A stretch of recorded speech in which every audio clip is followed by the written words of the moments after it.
안녕하세요. 반갑습니다. 예, 한 주 동안 잘 지내셨어요? 네. 자, 오늘부터 저희가 참 이 뜻깊은 그 육조단경 공부를 이제 6회 시작합니다. 우리 생활 참선 과정을 하면서 제가 다른 건 그 공부를 했는데, 같이 강의를 했는데, 이 육조단경은 그 다른 분들께 늘 강의를 맡겼었어요. 그래서 아마 지난번에는 그 서재영 박사님 하셨고, 그 전에는 원규 스님이라고 그 성철 스님 제자분 중에 육조단경을 그 역경을 하신 분이 한 분 계시더라고요. 그래서 그분에게 맡기고 이렇게 해서 늘 다른 분에 맡기다가 이번에는 이제 제가 한번 마음을 내서 이왕 공부를 하는데 육조단경도 좀 한번 해보자 이렇게 해서 이제 제가 하게 됐습니다. 육조단경은 뭐 워낙 중요하니까 다들 잘 아시겠고요. 이번에 이제 6주 동안 같이 공부하면서 이 육조 스님이 말씀하신 그 불교 선의 가치에 대해서 이번에 확실하게 정리하는 그런 계기가 되면 여러분들 공부에도 상당히 도약하는 그런 것이 되리라 생각합니다. 그 도약이 이제 확실히 되려면 시험을 보는 게 좋은데,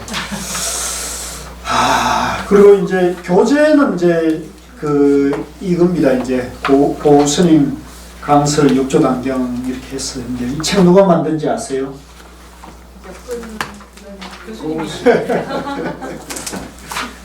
이 책을 이제 제가 고 스님 뵌지 15년, 10년, 예, 10년쯤 돼서 뭐 이렇게 참 선지식을 빼가지고 저 자신이 영원한 행복길에 들어섰는데 그 감사의 인사를 드릴 거 어떻게 하면 좋을까 싶어 하다가 책을 하나 만들어 드리자, 법문집을 하나 만들어 드리자 했는데 마침 그 고스님께서 육조단경 강의하신 테이프가 있었어요.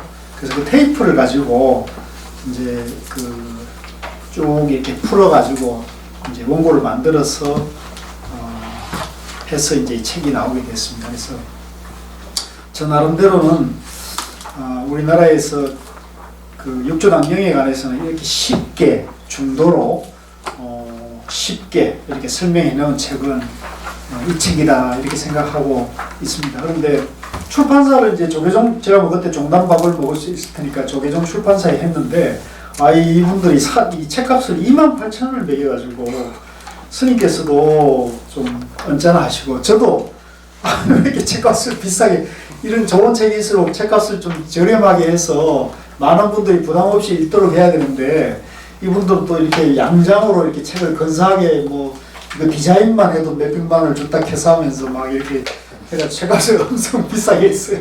그래서 저 한번 얘기를 했더니 아이고 이미 이렇게 돼가지고 이걸 어떻게 할 수는 없고 뭐 재판 찍을 때 줄이겠습니다 이렇게 하는데 뭐 지나가니까 다 이게 오공이 돼가지고 그래서 좀 너무 책값이 비싸서 죄송합니다. 그래도 이 책이 얼마 전에 4세를 찍었어요. 그래서 원래 이런 책이 그 많이 찍기가 어려운데 그래도 조금 어떻게 반응이 괜찮아가지고 저 4세까지 찍었으니까요. 네. 자, 그러면 이제 내용에 들어가도록 하겠습니다. 책 넘기시면 그 맨 앞에 그 사진이 하나 있죠. 그 사진이라기보다도 이제 석상인데 돌에 새겨진 그림인데 이게 이제 육조 해능 대사의 모습을 이렇게 형상화시켜 가지고 한 거예요. 다 있으시죠? 네. 또 넘기시면 있습니다. 그럼 해능 대사님 우리 색깔이 이런 분이 있어요? 아니, 그러니까 이 생긴 모양을 이렇게 그리는 거죠. 근데 사실 이거보다 더 중요한 거는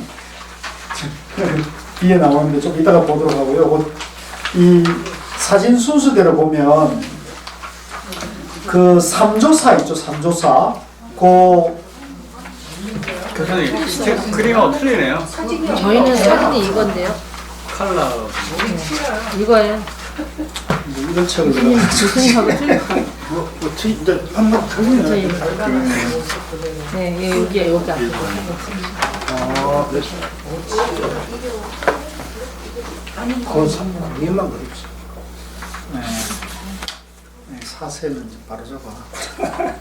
몇개 언제 그다음에 오래됐는데 네? 그도 오래됐는데 몇 년? 몇개 여기 초판 그 칼라로 나와 있는 사진이 13년 그 육조 스님 진신상 사진이에요. 이거 아니야? 그죠? 그건 아니고 이 사진. 예. 그 사진이 이제 육조 스님 뒤에 보시면 요게 이제 육조 스님이 그 사실 육조 스님이 돌아가신 모습을 그대로 그 오치를 해가지고 예. 이제 방부 처리해서 지금 중국에 가면 광동성 남화선사라는 도량에 여러 모셔져 있어요. 여기 진신상입니다. 진신상. 이제 이른바 등신불이죠. 등신불. 그래서 이 사진을 제 도반이 한 2, 3년 전에 그 남화선사를 고우스님 모시고 답사할 때 이 사진을 찍어가지고 이제 이렇게 앞에 모셔졌습니다. 그래서 이 사진이 육조 스님이다 이렇게 보시면 돼요. 어찌 보면 좀 엽기적인 모습인데 그러나 이제 워낙 육조 스님을 존경하는 분들의 마음으로 이제 저걸 화장하지 않고 제대로 그 중국에는 저런 이제 석들이 있더라고요. 그래서 미라죠, 미라로 남겨가지고 저렇게 합니다. 자, 그 다음에 보면은 저거 책이 좀 달라가지고 죄송한데 그 오조사 나갑니다. 오조사 이게 이제 육조 스님이 이렇게 출가해가지고 오조 홍인대사 회상에 이제 찾아가잖아요. 그게 오조사 앞에 이 지금 그 입구에 입구. 그래서 저는 여기 두 번인가 두 번 정도 그 순례를 한 기억이 나는데 두 번 다 고우스님 모시고 갔네요. 그래서 이게 오조사 육조 해능대사가 출가한 도량이고 이제 오조 스님에게 법을 받은 도량입니다. 오른쪽에 보면 그 회랑이 있죠. 그 회랑이 이제 그 신수대사하고 개송대결을 했던 그 회랑을 형상화한 거예요. 근데 이거는 제가 처음 간 것이 2005년에 갔을 때는 저 회랑이 없었어요. 근데 2007년에 가니까 이 회랑을 조성을 하고 있더라고요.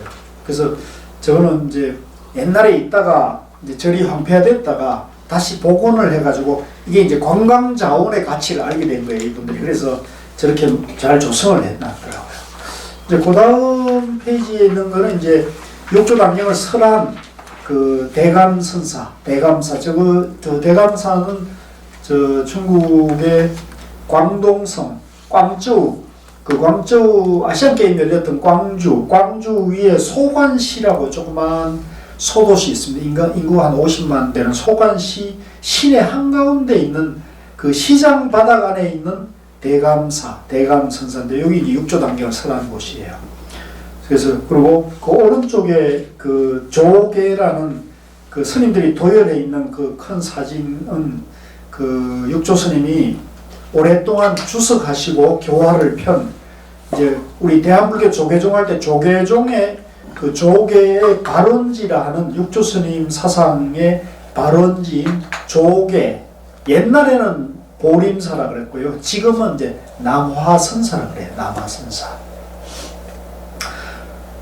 그리고 그 다음 페이지에는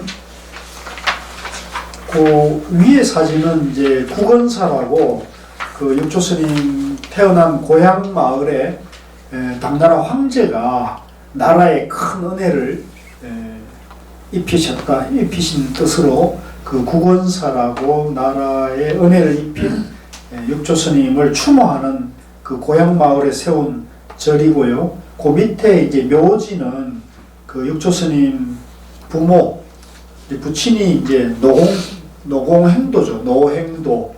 어머님은 이제 이시라고 해요. 그래서 이시 부인 이렇게 해서 그분들이 이제 모셔진 한묘입니다. 한묘. 근데 이게 시멘트로 되어 있더라고요. 그래서 어쨌든 황제가 이렇게 조성을 해놓은 그런 곳이어가지고요. 그래서 오른쪽에 보면 그 지도가 하나 있죠. 이 지도를 보고 약간 짐작을 하시면 좋습니다. 지도 맨 밑에 있는 절 이름이 국원사잖아요. 국원사가 이제 고향입니다. 고향. 육조스님 태어나신 고향. 고향은 이제 지금 광동성 그 신주라는 곳인데 신주. 그 다음에 이제 광효사라는 것은 그 육조스님이 재출가하신 곳입니다. 그래서 광효사라 그러고 이건 광주 시내에 있습니다. 그 다음에 이제 그 위에 그 위쪽에 보면 대감사도 있고 운문사도 있고 남아선사 있잖아요. 대감사는 이제 육조단경을 설한 곳이고 남아선사는 이제 거기서 남쪽에서 교화를 오랫동안 하신 곳이에요. 그래서 조계산이 여기 있습니다. 그리고 이제 위에 보면 그 양쯔강이 있고 오조사가 있잖아요.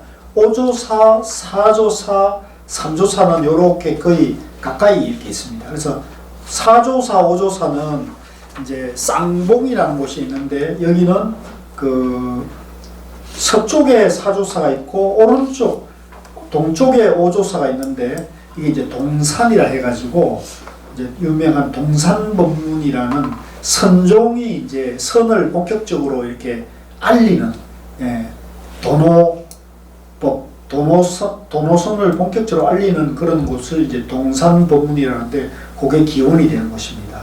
그리고 이제 삼조 스님, 삼조 성찬대사가 주석하는 것이 삼조사고 그 위로 이제 초조 달마대사와 이조 해가대사가 주석하셨던 소림사, 달마굴 초조함이 이렇게 있죠. 이제 이렇게 보시면 됩니다. 그래서 사실은 우리가 이번에 그 뜻깊게 이번 육조단경 공부를 하는데 이제 제 마음 같아서는 우리 그 일기분들은 심화반 일기분들은 이제 수료하면서 첫 성지 순례를 육조 해능대사 성지를 순례를 했었어요. 그때 18분이 같이 갔었습니다. 자, 18분이 기억에 3박 4일로 갔었는데 이번에도 혹시 인연이 되면 우리 김 교수님이나 우리 이 교수님 같이 모시고 가보셨습니까? 이 교수님은 육조 성지 가보셨어요? 예. 저기 고우 스님. 우리 옛날에 불교 이제 같이 가셨다.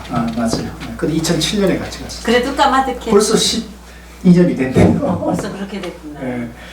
그래서 한번 기회 있으면 교수님 어떻게 좋지. 한번 가보시면 안 좋겠습니까? 네, 다리로 갖고 갈 수 있었다. 여기 그렇게 뭐 그렇게 힘들진 않아요. 다 버스가 잘 들어가고 관광지로 잘 가꿔져 있어서 정말 뭐 좋습니다. 그래서 한번 안 가보신 분들은 한번 가보시면 좋을 것 같아서 한번 우리 입성님하고 같이 상의해가지고 한번 되게 이제 이쪽은 그렇게 춥진 않으니까 이번에 졸업하는 사람 말씀하시죠? 아니, 뭐 이 방에서 지금 꼭 졸업하시는 분들 아니라 이제 예. 그 외에도 누가 인연되면 이제 같이 가는 거죠. 이렇게 중심은 이제 우리 전문반에서 심화반에서 같이. 정문한 몇 명 정도 예상하고 그래서 제 생각에 한 10명 되고 20명 정도면 좋아요.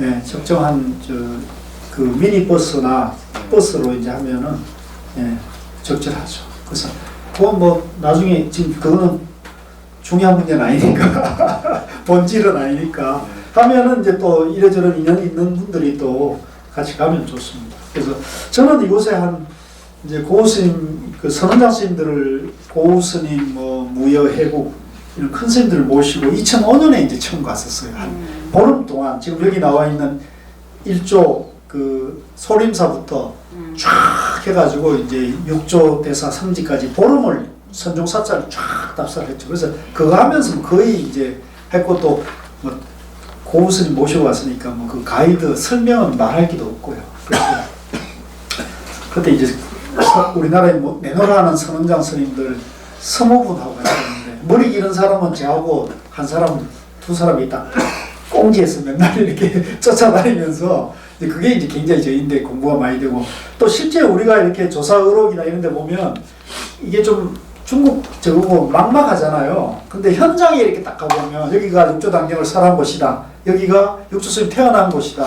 여기가 육조스님이 오조스님 배운 곳이다. 이러면 굉장히 실감이 나죠. 그래서 그게 이제 성지순례를 할 때 감동이 있습니다. 그래서 이게 막연한 게 아니라 사실적이고 현실 얘기였다는 걸 우리가 이제 듣고, 또 저는 이제 고우 스님 모시고 2번을 갔었고, 그 뒤로는 이제 제가 주로 가이드를 하러 갔었어요. 그래서 그 책, 불교신문에 연재한 것도, 그때 당시 총무원장 스님이 이제 이 육조 성지를 처음 간다고 저보고 같이 가자 그래가지고 갔더니, 그 원장 스님이 이제 저를 아니까 뭐 놀면 뭐 하냐고 가서 가이드를 하라고 그러더라고요. 그래서 이제 뭐 얼떨결에 가서 이제 가이드를 했는데, 들으시더니 상당히 뭔가 당신이 좀 도움이 된다고 생각하는지 앞으로 모든 절 가는 데마다 저보고 나와가지고 마이크 잡고 한 30분 이상씩 떠들라고 지시를 해가지고, 제가 뭐 저는 뭐 특별히 공부를 안 하더라도 이제 뭐 그 여러분을 다니는 곳이라요 그렇게 하고, 뭐 템플스테이 지도법사들 그 안내할 때도 이제 가서 하고 이러다 보니까 한 6, 7번 갔던 것 같아요. 그래서 비교적 훤하죠. 뭐 거기 이제 사정도 훤하고, 또 그 갈 때마다 이렇게 변해가는 모습이 됐는데, 제가 2005년 갔을 때 하고 지금 가보면 이거 완전히 천지 차이예요. 그때는 촌도 그런 촌이 없고 도로도 그렇게 엉망이었는데, 지금은 굉장히 정비가 됐고 완전 관광지가 돼가지고, 그래서 그런 변화하는 모습도 상당히 그 재미있더라고요. 중국이 이렇게 지금 2005년도의 중국 모습하고 지금 중국 모습은 하늘과 땅 차이일 정도로 엄청난 변화가 있는 것 같아요. 그래서 이 우리가 다니면서도 이 중국이라는 나라 앞으로 잠재력이 이게 엄청난 거구나 이런 생각이 들었고, 우리도 사실은 선을 중국으로부터 그 도입한 거잖아요. 전수한 거잖아요. 근데 이제 다만 이제 고우 스님이 늘 가서 하시는 말씀이, 이제 지금 중국에는 선의 이제 탄생지가 중국이긴 하지만, 이제 지금 중국에는 이제 선이 이제 끊겼다 이렇게 보시면서, 다행히 우리나라는 그래도 산중에 선이 이제 살아 있는 것에 대해서 좀 자부심도 가지고, 그래서 고우 스님 늘 우리가 이제 앞으로 역수출해야 한다. 중국이나 일본에 역수출해야 한다고 말씀을 늘 하셨어요. 그런데 그래서 저도 그런 선지식들을 모시고 여러 번 숭지순례 하면서 이제 이 어록 공부가 많이 됐죠. 그래서 거기에 대해서는 우리가 자부심을 가지고, 중국 가서도 좀 당당하게 이제 그렇게 하시면, 그래서 그런 대목은 이제 이 공부하면서 하나하나 이제 또 얘기 나누도록 하고요. 이 책이 좀 그동안에 좀 변화가 있었구나. 자, 그러면 그 강의를 시작함에가 있죠. 15페이지인가요? 네. 그거 한번 천천히 읽으면은 요게 이제 좀 서론격입니다. 육조당경은 육조 해능대사의 법문집이다. 해능대사는 638년에 태어나셔서 713년에 돌아가셨어요. 네, 한 80세까지 사신 책이죠. 올해 아주 옛날 동안 장수를 하셨어요. 해능대사는 당나라 시대 중국 광동성 신주에서 태어났다. 어려서 부친을 여의고 가난하여 문자를 배우지 못한 채 나복군으로 어머님을 복양하다가 금강경 읽는 소리를 듣고 홀연히 출가를 했다. 8개월 행자 생활 중에 도노를 하고 육조가 되어 선을 세상에 널리 알린 분이다. 해능대사는 43인의 제자에게 깨달음을 전했다고 기록이 되어 있는데요. 그 법맥이 마조와 이제 석두에게 이어져, 이 표현이 조금 그렇구나. 원체는 이제 마조 스님의 서성인 남학과 이제 석두 스님의 서성인 청원 행사 스님이라고 해야 되는데, 그 밑으로 내려가 버렸네요. 마조와 석두에게 이어져 천하의 남종 도노선을 알렸다. 이것이 후일 임재종, 조동종, 운문종, 이양종, 법안종의 중국 선문 5가 7종, 한국의 구산 선문과 조계종, 일본의 조동종과 임재종, 베트남, 대만으로 이어져 수많은 위대한 선사를 배출했다. 지금 한국 불교를 대표하는 대한불교 조계종과 조계사의 조계가 바로 육조, 조계 해능대사를 말합니다. 이제 실제 그렇습니다. 그래서 이제 이걸 잘못 오해하면, 그러면 우리 한국 불교의 대표 종단이 중국 스님을 추앙하는 그런 것이냐 이렇게 오해할 수 있는데, 부처님은 어느 나라 사람입니까? 부처님 인도분이잖아요. 예수님은 어느 나라 사람입니까? 이거는 국적이나 민족 인종으로 따지는 것은 그거는 분별심이에요.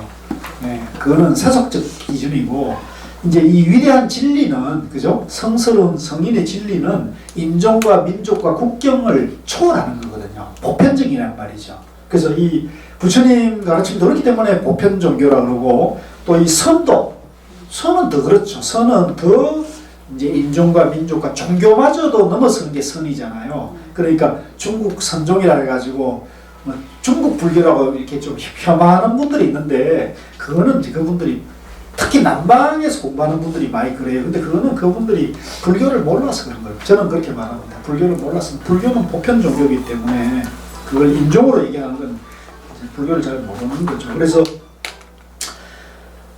지금 베트남의 틱약한 스님도 스스로 임재의 법선 이제 틱약한 스님이 우리나라에 한 2번인가 왔었는데 올 때마다 이제 자기가 임재종 그 법손이다 그러면서 우리 대한불교 조계종과 자기는 형제지간이다 이제 이렇게 자기를 갖다가 이제 우애를 표현한 분이죠. 그래서 임재의 법손이라니 역시 우리 법조의 법으로 이어진다. 그러니까 우리 틱약한 스님이나 우리나라의 모든 스님 중국이나 일본의 모든 거의 대부분의 스님들이 그 위로 올라가면 그 법맥이 누구에게 이어졌냐면 육조 해능대사에 이어졌죠. 육조 해능대사. 그래서 육조 해능대사의 법이 얼마나 이제 위대한가를 이제 우리가 알 수가 있죠.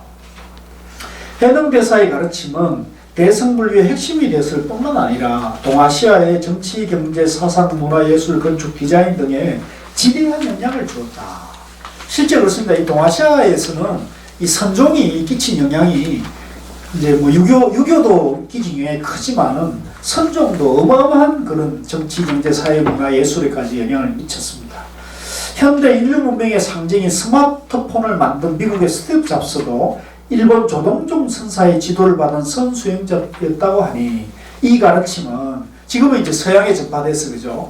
뭐 정말 이 인류를 그 이끌어갈 정도의 그런 위대한 그런 선문화를 창달하고 있죠. 그래서 저도 이 스티브 잡스의 그런 어떤 그 애플과 이제 그런 여러 가지 비즈니스를 보면서 선사상이 얼마나 위대한지를 우리가 눈앞에서 역력히 볼 수 있는 그런 시대를 우리가 살고 있다고 볼 수 있습니다.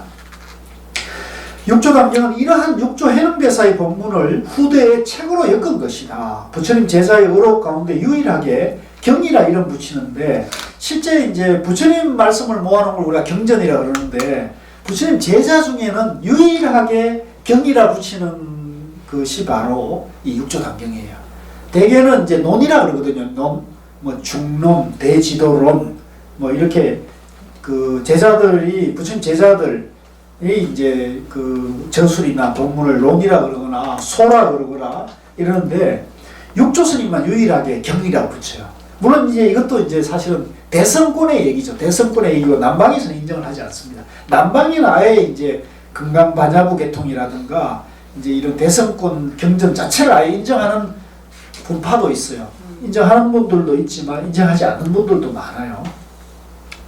선종의 종지가 담겨 있어 선수행의 지침서로 가장 많이 읽히고 있다. 그래서 우리가 선을 공부할 때 이 육조담경은 이제 반드시 이제 이걸 모르면은 이제 육조 선종이라 할 수가 선을 안다고 할 수가 없죠.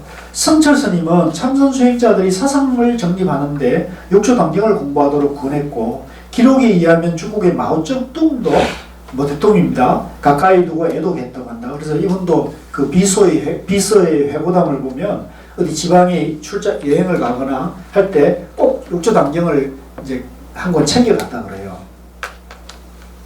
이번 강의에서는 해능대사의 육조담론을 쉽게 설명하려고 한다. 선은 본래 평상심이 도라해서 어려운 것이 아니다. 그런데 일반인들은 이를 어렵게만 여기기에 최대한 쉽게 풀어 선과 불교를 공부하는 데 도움이 되고자 한다. 육조담경을 공부하는 분은 대부분 불자이겠지만 불자가 아니라도 상관없다. 금강경의 불교가 아니기 때문에 불교다. 우리가 좀 전에 배웠잖아요. 그죠? 불법이 불법이 아니라 이름이 불법이다. 부처가 아니기 때문에 부처다고 했듯이 불교는 모든 종교를 초월하기 때문이다. 해능대사가 존재의 실상을 깨닫고 이제 우리 존재 원리를 깨쳤다는 거죠. 우리에게 가르쳐 주려 한 말씀을 모아놓은 것이 담경이다. 육조담경은 종교, 인종, 이데올로기, 민족 이 모든 것을 초월합니다. 여기에 담긴 내용은 우리라는 존재가 바로 중도와 연기로 이루어져 있다는 사실을 밝혀놓은 것이다. 해능대사 설한 이 중도와 연기는 바로 부처님이 깨달은 세계이다. 우리도 중도와 연기를 깨닫게 되면 매일매일 평화롭고 행복하게 살 수 있다. 물론 세상 어디에나 갈등하고 싸우는 일은 있다. 사회와 가정은 물론이고 더 축소해보면 개인도 자기 내면에서 갈등하지만 이것을 해결할 수 있는 대안이 육조당경에 있다. 이것이 육조당경을 공부해야 하는 이유 중 하나이다. 그래서 육조당경은 인류의 행복지침서이다. 이 고우스님은 육조당경을 늘 행복지침서라는 표현을 쓰셨어요. 그래서 우리도 마찬가지로 내가 행복하게 살려면, 그죠? 행복하게 마음을 쓰려면 이 육조당경을 이제 지침서로 해야 하는 게 좋습니다. 이 가르침은 우리를 무한히 행복하게 해준다. 여기에 육조당경의 가치가 있다. 불법에는 출가와 제가가 따로 없다. 해능대사 역시 형상으로 모양으로 출가와 제가를 나누지 않았다. 부처님 법을 믿고 그 가치를 알고 생활하면서 평화롭고 자유로운 행복감을 느끼는 사람은 집에 있어도 출가한 사람이다. 그러니까 비록 제가의 생활을 하더라도, 그죠? 마음이 공부에 뜻을 두고 생활과 수행을 하나로 가는 사람은 출가한 것과 다름이 없다. 저도 이 얘기 듣고 좀 위안이 되더라고요. 제가 한때는 출가 못한 것에 대해서 마음에 대한 그런 게 있었는데 고스님 이제 본문을 듣고는 그래 꼭 머리 깎고 출가할 수 하면 좋죠. 좀 뭐 더 말할 나이가 없는데 그럴 인연이 안 된 사람은 이제 머리를 기르더라도 그 자리에서 자기 일에 최선을 다하고 마음 공부를 하면은 이제 그것도 출가와 진배 없다 이렇게 말씀하십니다. 이 내용이 이제 육조당경에 나옵니다. 그럼 이 육조당경은 마음 내는 사람이라면 누구나 공부할 수 있는 가르침이다. 이것을 알고 열심히 하면 생활에 많은 도움이 될 것이다. 이제 육조해능대사 열반 1300주기를 맞아 문수삼 공부하면서 그래서 마침 이때 이제 고우스님 제가 고우스님 만난 그 10년도 기념하고 또 육조해능대사가 열반에 든지 1300주기가 되는 해에 이제 이 책을 내게 돼가지고 기뻤습니다. 저 나름대로는 이제 고우스님께 이제 밥값한다고 법문들은 값한다고 만든 게 이 책이에요. 자, 그래서 이 차례를 보면 이제 원래 이제 육조당경은 이런 차례가 있는 건 아니에요. 그냥 쭉 이렇게 편집되지 않고 쭉 이어진 글인데 이건 이제 그 도당본을 성철 스님께서 이제 번역해내면서 이렇게 목차를 만들어 놨습니다. 그래서 이 책의 그 원 텍스트는 이제 도난본 육조당경이고요. 그 도난본 육조당경을 성철 스님이 번역한 이제 장경각에서 나온 도난본 육조당경이라는 책이 있어요. 그걸 이제 가지고 이제 고우스님 강의한 것을 제가 다시 이걸 이제 책으로 이렇게 엮어낸 것이라 보시면 됩니다. 자, 그 다음에 이제 선 머리말 이제 들어가겠습니다. 22쪽 보시겠습니다.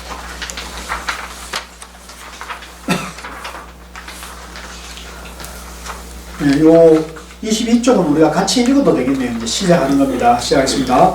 해능대사가 대범사 강당의 높은 법자에 올라 마하반야 바라밀법을 설하고 무상계를 주니 그때 법자 아래에 있는 비구 비구니 도교인 소인이 1만여 명이 있었다.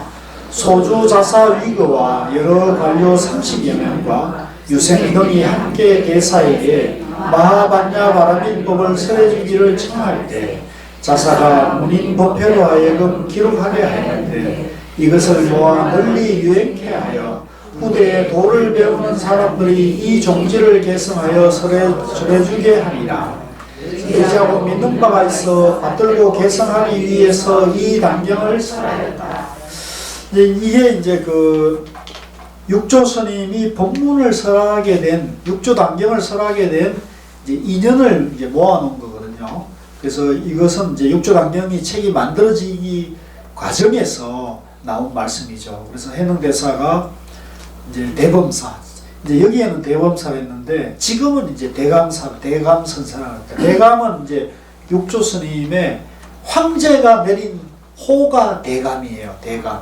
그래서 예전에는 대범사였는데 황제가 육조선이 돌아가 나온 다음에 이제 그 대범사를 대감사로 이제 이름을 바꾼 거죠.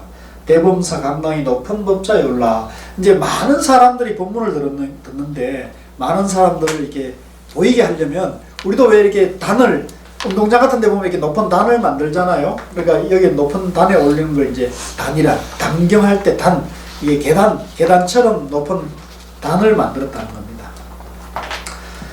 마하반야바라밀법. 이게 이제 지금 이 육조단경의 핵심적인 메시지가 뭐냐면 마하반야바라밀이에요. 우리가 이제 앞에 금강경이 바로 금강반야잖아요. 금강반야바라밀. 금강이라 했던 마하라 했던 개념은 똑같은 거예요. 하나는 다이아몬드란 말이고 하나는 크다는 말이거든요. 그러니까 마하나 금강이나 같은 뜻이고 반야는 이제 지혜를 말하고 바라밀은 완성을 말하는 거니까 지혜의 완성법이라는 얘기가 되겠죠. 얼설하고 무상계를 주니, 무상계라는 것은 이제 모양 없는 계란 얘기예요. 모양 없는 계를 주니, 그때 법자 아래에 비구비군이 이제 여기에 이제 많은 그 분들이 참여했는데, 지금 이게 이제 기록이 약간 다른데 도남본에는 1만 명이 참석했다. 그러니까 그 시골에 1만 명이면 어마어마한, 그죠? 뭐 그 고을에 있는 사람들이 다 모였다 할 정도로 어마어마한 적은데, 어디에는 보면 1,000명이라는 기록도 있어, 기록에.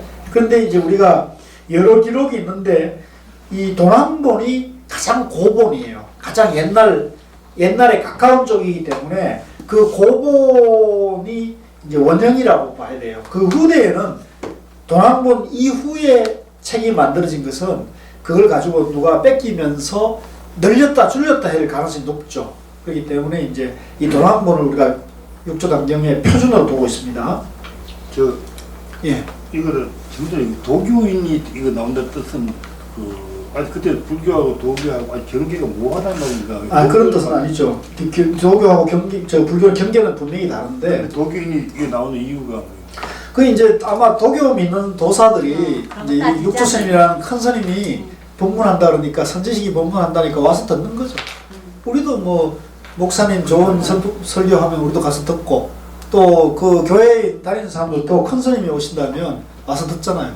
요새 뭐 법륜 스님 뭐 하면 가서 다 전문적답하는 데가 구경하잖아요. 혜민 스님 뭐 하면 혜민 스님 뭐 성당에서도 하고 그러잖아요. 그러니까 우리도 이거 마찬가지로 이거는 그런 경계가 이제 이 동아시아에서는 이 경계가 그렇게 많죠. 정기 불교 시대 지나가고 그거하고 좀 다른 문제인데, 저는 도교인들도 이제 뭐 선지식이 법문한다 그러니까 와서 이제 듣는 거죠. 그 다음에 이제 이 육조단경을 설한 계기는 소주는 이제 그 소관시, 우리가 지금 가보면 그 대감사가 있는 소관시라고 있는데 그게 이제 옛날에 소주라고 그랬대요. 소주 자사는 이제 지금 말로 말하면 도지사 내지는 시장입니다. 그 벼슬의 이름입니다. 위거는 이름인데요. 아마 당시에 소주의 그 시장이 위거라는 사람이었던 것 같아요. 신집 있는 사람이었던 것 같아요. 이 위거와 여러 관료 30여 명, 위거 이제 그 시장 휘하에 있는 관료들이 이제 다 이제 법문청하러 간 겁니다. 유생 등이 함께 대사에게 이제 마하반야바라밀법을 설해주기를 청할 때 이제 그걸 청하고 승낙을 받았겠죠. 승낙을 받고는 이제 그 육조스님 제자 중에 법회라는 스님에게 특별히 부탁을 합니다. 우리가 이제 이렇게 훌륭한 부처님과 다름없는 도인에게 좋은 법문을 듣는데 이 법문을 기록을 좀 해서 후대에 남기자. 그래서 우리도 지금 이분들의 그런 좋은 뜻으로 우리도 지금 공부하고 있는 거잖아요. 이게 만약에 이런 기록을 안 남겼으면 이런 위대한 법문을 우리가 이제 모를 뻔했죠. 이것을 모아 널리 유행케 하여 후대에 도를 배우는 사람들이 이 종지를 개성하여 서로 전해주게 함이라. 그러니까 이게 굉장히 고맙죠. 이런 면에서 보면. 자, 그 뒤에 설명은 이제 제가 그 고수님 법문하신 거를 그쪽 한 건데, 이거는 그냥 여러분들 집에서 쉽게 해놨기 때문에 읽어도 크게 어려움이 없어요. 그렇게 하시고요. 뭐 혹시 질문 있으시면 또 질문을 기탄 없이 하셔도 좋을 것 같고요. 자, 26으로 넘어와 가지고요. 해능대사가 말하였다. 이제 그 법단에 올라가서 말씀하신 거예요. 선지시가 이제 여기서 이제 선지시가라는 건 누구를 말할까요? 예, 그 법문을 법회에 모인 일체 대중을 전부 선지시가라고 그 표현한 거예요. 왜 선지시가 그랬을까요? 모두가 국세기 때문에. 그렇죠. 예. 이제 육조선 입장에서 봤을 때는 이제 법문 법회 모든 분을 이제 부처님으로 보시는 거죠. 그걸 표현을 선지시가 깨끗한 마음으로 마하반야 바라밀법을 생각하라. 이제 여기서 우리가 깨끗한 마음 이제 정심인데 이제 깨끗한 마음을 이제 우리가 오해하면 더러운 마음과 상대되는 깨끗한 마음으로 양변에서 이 마음을 우리가 볼 수 있는데요. 여기서 육조스님 말씀하시는 깨끗한 마음은 중도의 마음을 말해요. 깨끗하다 더럽다를 양변을 여인 깨끗한 거죠. 이제 이런 표현들이 이제는 감이 좀 오죠. 그죠? 깨끗하다 더럽다는 상대 분별의 깨끗함이 아니라 절대의 깨끗함. 양변을 여의고 양변을 다 비추는 중도 절대 깨끗함이라는 거죠. 깨끗한 마음으로 마하반야 바라밀법을 생각하라. 대사는 말하지 않고 스스로 마음과 정신을 깨끗이 하고 침묵하다가 다시 말했다. 이렇게 말씀하시고 침묵을 하셨다는 얘기죠. 선지시가 조용히 들으라. 이 조용히도 마찬가지입니다. 조용히는 조용하다, 시끄럽다 이런 상대분별의 양변의 상대분별의 조용함이 아니라 절대적인 조용함, 중도의 조용함이란 거예요. 우리 마음을 조용히 한다, 깨끗하게 한다, 중도의 마음을 가진다는 거예요. 해능의 아버지는 본관이 범양이다. 이제 이 해능 대사가 노씨였어요. 그래서 범양 노씨. 노씨는 이 범양 노씨밖에 없다고 그래요. 그래가지고 이 우리나라 여러분 우리나라 직선제 대통령의 노씨가 2명 나온 거 알아요? 네. 누구죠? 노무현, 노태우. 이게 다 범양 노씨라는 거 아니에요. 또 문결에 빠져가지고. 그래서 이 범양도시 문중에서요 시시때때로 여기 그 국원사의 성지순례를 온대요. 왜 오겠어요? 우리 조상 중에 위대한 노인이 있는데 이 위대한 그 해능대사와 같은 노인 덕분에 우리 대한민국이 좁은 땅덩어리에 직선제 대통령이 무려 2명이나 나왔지 않느냐 그래가지고 자부심을 가지고 온다는 거예요. 재밌죠? 그래서 내가 얼마나 놀렸다고. 우리 여기 노시 없습니까? 우리 남편이 노시거든. 다 아는 중국 사람이지? 놀려줬지 그래서. 예. 뭐 조상이 이제 좋은 본관이 범양이다. 이제 범양이라는 것은 그 지명인데 지금 중국에 이제 북경 근처에 범양이라는 지명이 있대요. 근데 이분이 이제 원래는 범양 사람인데 아버지가 좌천이 돼요. 이제 기록에 의하면 아버지가 그 범양의 말단 관리였다는 거예요. 근데 아마도 무슨 사건이 이제 뭐 정치적 사건으로 해석을 많이 해요. 왜냐하면 정치적 사건이 아닌다면 이런 멀리까지 귀향을 보내지 않았을 테니까. 뭐 아버지가 좌천되어 영남의 신주로. 그러니까 이 북경에서 저 광주까지는 어마어마한 거리거든요. 거의 뭐 만리 가까이 될라 그럴까? 중국에서도 굉장히 먼 거리인데 거기로 이제 이분이 귀향을 갔어요. 영남의 신주로 옮겨 살았다. 해능이 어릴 때 아버지가 돌아가셔. 이게 참 귀향도 가고 이제 거기서 이제 돌아가셨다는 얘기입니다. 노모와 외로운 아들이 남해로 이사를 해가지고 가난으로 고생하며 시장에 나무를 팔고 살았다. 이게 좀 처절하죠, 그죠? 호르몬이에 그죠? 시장에 나무 팔아가지고 그냥 살았다는 거예요. 그러니까 우리 이 해능대사도 우리 삶의 모습과 크게 다른 게 아니에요. 어느 날 한 손님이 나무를 사니 해능이 숙소까지 날라다 주고 그때 이제 총각이었겠죠. 돈을 받고 문을 나서다가 문득 어떤 손님이 건강에 있는 것을 보았다. 해능이 한 번 들음에 마음이 밝아지고 깨달아 곧바로 그 손님에게 물었다. 이게 참 재밌죠. 우연하게 이제 여관에 가서 나무를 져다 주고 돈을 받아 나오는 길에 무슨 경전을 읽는 소리를 들었는데 그게 마음에 탁 와닿은 거예요. 그 구절이 이제 다른 데서는 조금 더 구체적으로 엄당 머무는 바 없이 그 마음이 난다는 거예요. 네, 음소주의 생기심이죠. 그 말을 탁 들으면서 이제 나무꾼 해능에게 그 말이 탁 가슴에 와서 꽂혔던 거죠. 야, 저런 말이 있구나. 뭔가 본인의 마음에 감흥이 있었던 거겠죠. 그러니까 이제 손님이 돼 가서 물었던 거죠. 어느 곳에서 오셨는데 이 경전을 읽고 계십니까? 손님이 대답하였다. 나는 기주는 이제 저 양자강 위에 황매연이 있는 곳이에요. 동쪽 빅무산에서 동산입니다. 오종인 스님에게 예배하였는데 지금 그곳에는 제자가 1000여 명이 있습니다. 나는 그곳에서 대사가 승려와 속인들에게 다만 건강행 한문을 지니고 읽으면 바로 자성을 모아 부처가 된다고 권하는 것을 들었습니다. 그러니까 건강행 한문만 의지해서 부처되는 길을 읽어준다니까 이제 굉장히 호기심이 이제 생긴 거죠. 해능이 그 말을 듣고 전생에 의변이 있어서 곧 어머니에게 하직 인사를 하고 황매연 빅무산으로 가서 오종인 스님께 예배하였다. 간단하죠. 이게 이제 이 해능 대사가 태어나고 자라고 이제 발신 출가하는 그 스토리가 간단하게 정리되어 있는 거예요. 뭐 이 안에 사실은 수많은 얘기들이 있겠죠. 원래는 많이 있지만 여기에서는 그 수많은 군더더기는 싹 빼고 이 핵심적인 내용만 딱 정리해놨다 보시면 돼요. 자, 넘어가겠습니다.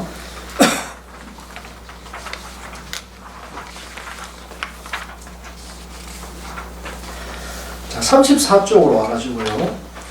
오종인 스님이 해능에게 물었다. 이제 올라가서 이제 찾아뵀으니까요. 너는 어느 지방 사람인데 지금 이 산에 와서 나에게 예배하며 무엇을 구하고자 하느냐. 이제 우리가 보통 찾아가면은 그렇게 말하잖아요. 너는 어디서 누구냐? 이제 간단하게 묻죠, 우리도. 그러니까 해능이 답했다. 저는 영남의 신주 백성입니다. 신주 사람입니다. 이렇게 멀리 와서 스님께 예배하는 것은 다른 것이 아니라 오직 부처되는 법을 구하기 위해서입니다. 그러니까 이 말을 보면요. 이 방향이 분명하잖아요. 그죠? 오직 부처되는 법을 구하고 왔습니다. 그러니까 부처되는 법. 성불하고자 왔습니다. 그잖아요. 성불하고자. 여러분들 여기 육조당경 공부 왜 오셨어요? 네, 성불하려고. 도반 보러 온 거 아니에요? 맛있는 간식 그것도 있고. 학교에서 만나기도 하고. 그러니까 이제 그런 이런저런 군더더기보다도 본질이 뭐냐는 거죠. 본질. 이게 굉장히 중요해요. 왜 사니? 왜 사니? 그죠? 그죠? 왜 결혼하느냐? 왜 공부하느냐? 그죠? 왜 이 일을 하는 거지? 이게 근본이 되어야 되는 거죠. 그래서 여기도 오직 부처되는 법을 구하기 위해서 왔습니다는 거죠. 오종인 스님이 해능을 꾸짖으면서 말했다. 이제 여기서 이제 푹 찔러보는 거예요. 예? 그래? 푹 찔러보는 거예요. 너는 영남 사람으로 이제 남방의 오랑캐인데, 이게 그때만 하더라도 이제 그 신주나 이 광동성 쪽은 중국의 중심으로 봤을 때 동서남북 사방이 전부 오랑캐들 아닙니까? 우리도 오랑캐였잖아요. 여기 저쪽 남방도 오랑캐인데, 영남 오랑캐인데, 오랑캐가 어찌 감히 부처가 되고자 하느냐? 이제 떠보는 거예요. 이제. 그러니까 해능이 답하였다. 이 말, 이거 한번 같이 읽읍시다. 사람은 남북이 있으나 부처의 성품은 남북이 없습니다. 오랑캐의 몸은 스님과 다르나 부처의 성품에 무슨 차별이 있습니까? 이제 이 말을 딱 벌써 답하는 게 벌써 보통 답이 아니잖아요. 예. 이건 제가 좀 엉뚱한 질문인데. 예. 그럼 해능이 홍대 만날 때 공동만은 이 불교 대학을 한번 거치고 만났습니다. 아니, 왜냐면은 그 식당에서 음소주 얘기만 들었는데 바로 대답이 바로 나오거든.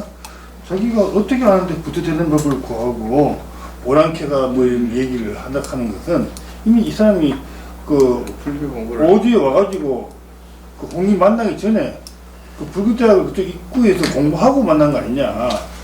그럼 이게 조금 이 앞에 전 단계가 있었지 않느냐.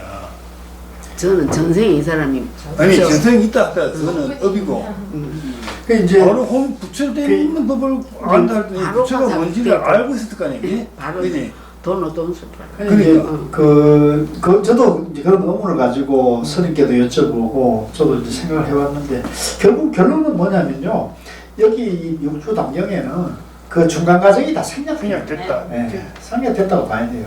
그래서 뭐 갑자기 건강에 한 번 딱 듣고 뭐 가지고 그럴 리가 있겠습니까? 그러니까. 이제 여러 고민을 하고 이제 이렇게 저걸 하고 그래서 요런 이제 생략된 대목이 돌아오거나 이러니까 이 뒤에 후대 가면은 더 기분이 나온다. 이제 여러 가지 이 육조당경 본이 여러 본이 있거든요. 그 후대에 오면 여기에 이제 소설가들이 이제 더 붙입니다.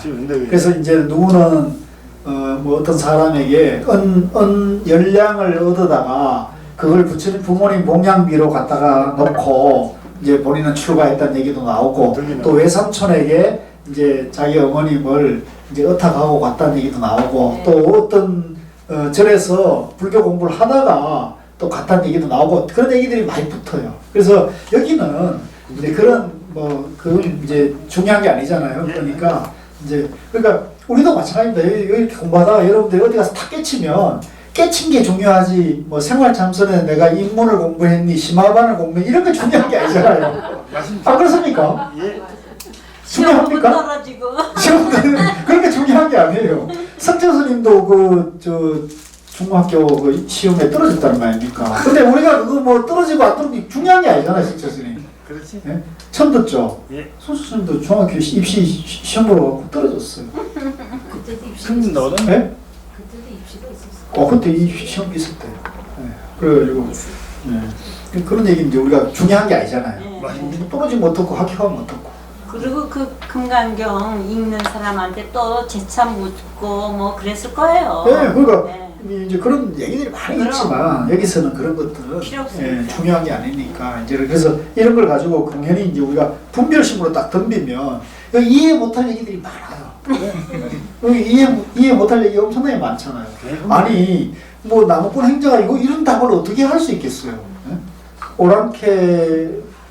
오랑캐 몸은 비록 남쪽 사람이나 불성이 어디 남과 북쪽 사람의 차별이 있겠습니까? 이런 얘기는 이제 사실은 굉장히 안목을 정견에 어느 서 있는 상태에서 이제 봐야 그걸 되겠죠. 강조한 거예요. 그러니까 그때 이미 이제 이분이 뭐 예를 들면 나무꾼에게 그 금강경 그걸 듣고는 내가 불교 공부를 좀 해봐야겠다 해서 가까운데 법문을 들으러 다녔거나 절에 다니면서 이제 그걸 익혔지 않겠어요? 저는 그랬으리라 봅니다. 익혀가지고 점점점 당신 마음이 점점 더 다가가고 또 발심이 더 확고해지니까 아마도 호레만이 이렇게 버려놓고 갔겠어요? 그렇지. 예? 어머님 알아서 하십시오. 나 가겠습니다. 이렇게 하진 않았을 거라고요. 얼마나 효자인데. 그 어머님을 이제 뭐 나름대로 대책을 마련해드리고 이제 출가를 했지 않겠습니까? 그죠? 그런데 그런 것들은 여기에 이제 생략되어 있는 거라는 것이겠죠. 자, 그래서 오조 스님은 딱 이 얘기를 딱 들으니까 이거 물건이 왔네. 그죠? 네, 큰 인물이 왔다는 걸 직감했겠죠. 딱 읽었던 거죠. 근데 이제 이 행자인데 많은 얘기를 하면은 1000명의 대중들이 사는데 그렇잖아요. 누구도 그 특별하게 관심을 가지고 이러면은 얼마나 그 가공을 당합니까? 그죠? 집단 생활에서는. 이짐에. 예, 그러니까 이제 그때나 지금이나 마찬가지예요. 그래서 이제 오조 스님은 더 이야기하고 싶었으나, 그죠? 좌우에 여러 사람이 있는 것을 보고 다시 더 묻지 않고 해능을 내보내 대중과 함께 일하게 하였다. 이제 그때 해능은 한 행자의 안내로 방앗간에 가서 8달 동안 방학을 찌었다. 그러니까 방앗간 행자가 돼가지고 이제 여기에 구체적인 기록이 나온 거예요. 8달 동안 방앗간에서 방학만 찌었다는 거야. 그 여기서 뭐 경전 본 기록도 없고 참선한 기록도 없어요. 법문 들은 기록도 없어요. 오직 그냥 방학만 찌었다는 거예요. 예, 좀 쉬었다 하시죠. 예.